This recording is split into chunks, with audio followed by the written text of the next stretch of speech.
भारत बंद है। 25 करोड़ कर्मचारी सड़कों पर हैं। कोई कह रहा है ये राजनीति है, कोई कह रहा है ये काम चोरी है, तो कोई कह रहा है ये मजबूरी है। लेकिन शायद कोई ये ना पूछे 25 करोड़ लोग आखिर नाराज किस बात पर हैं? क्यों देश के कर्मचारी, मजदूर, किसान, बीमा एजेंट, सरकारी कर्मचारी, रेलवे स्टाफ, बैंक यूनियन सब एक साथ कह रहे हैं अब बस। इस वीडियो का मकसद किसी पर उंगली उठाना नहीं, बस इतना समझना है कि ट्रेड यूनियन खफा क्यों है। तो सबसे पहले मुद्दों की बात करते हैं। तो वो मुद्दे जिसको लेकर भारत बंद बुलाया गया है। पहला मुद्दा है 4 नए लेबर कोड। सरकार ने 2019-2020 के बीच 44 पुराने श्रम कानूनों को मिलाकर 4 लेबर कोड बनाए। मकसद बताया गया सरलीकरण, कारगर सुधार, ईज ऑफ डूइंग बिजनेस। लेकिन ट्रेड यूनियनों का कहना है कि इस सरलीकरण में कई अधिकार खत्म हो गए। पीआरएस लेजिस्लेटिव रिसर्च की रिपोर्ट के अनुसार नए लेबर कोड के तहत किसी भी मजदूर यूनियन को अब हड़ताल करनी है तो 60 दिन पहले नोटिस देना अनिवार्य होगा।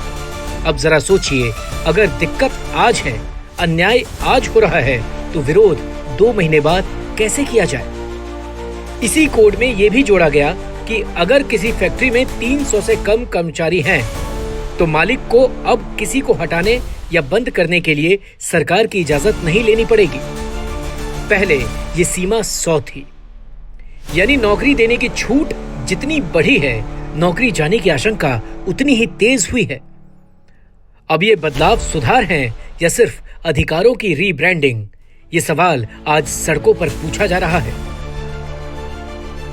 दूसरा मुद्दा है पेंशन का। सवाल है, कल की रोटी किसके भरोसे?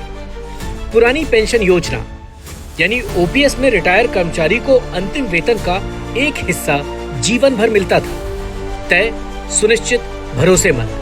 लेकिन नई पेंशन स्कीम यानी एनपीएस में ये भरोसा अब शेयर बाजार पर टिका है।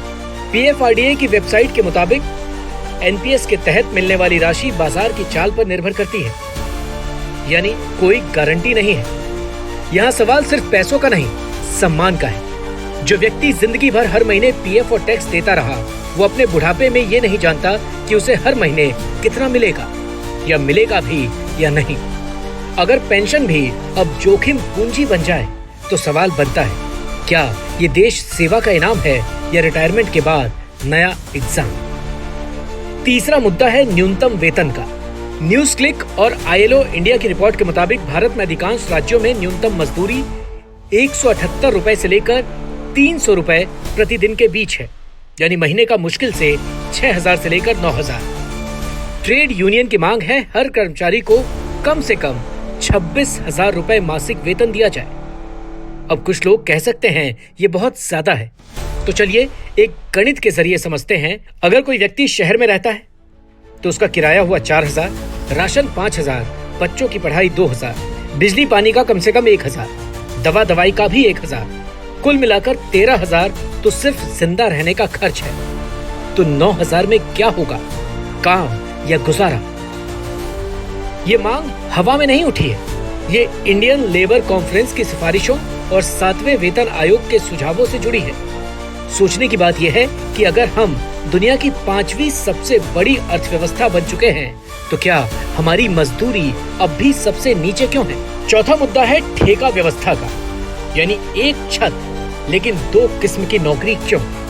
आज भारत में रेलवे से लेकर स्कूल तक, अस्पताल से लेकर पंचायत दफ्तर तक करोड़ों लोग ठेके पर काम कर रहे हैं।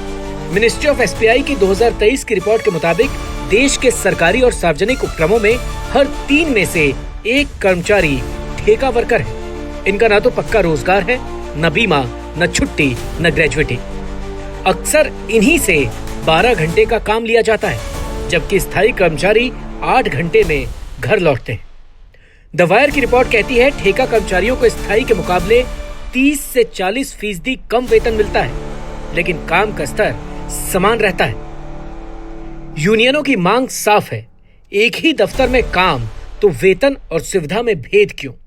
क्या ये मांग नाजायज है या हमें आदत हो गई है कि दूसरों की मेहनत को सस्ता मानने की? पांचवा और आखिरी मुद्दा है निजीकरण का, जिस पर सवाल है कि ये सुधार है या विदाई। भारत सरकार की नेशनल मॉनेटाइजेशन पाइपलाइन योजना के तहत रेलवे स्टेशन, ट्रेनों के रूट, तेल कंपनियां, बीमा क्षेत्र और पब्लिक सेक्टर यूनिट्स को चरणबद्ध तरीके से निजी हाथों में सौंपा जा रहा है।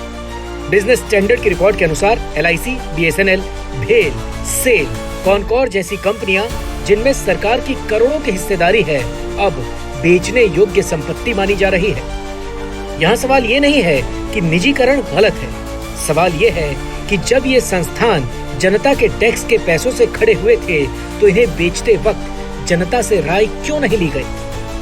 ट्रेड यूनियन की चिंता सिर्फ इस बात की नहीं कि नौकरियां जाएंगी, बल्कि इस बात की भी है कि क्या देश की जरूरी सेवाएं अब सिर्फ मुनाफे की बोली में जाएंगी। नाराजगी है, लेकिन वजह भी है।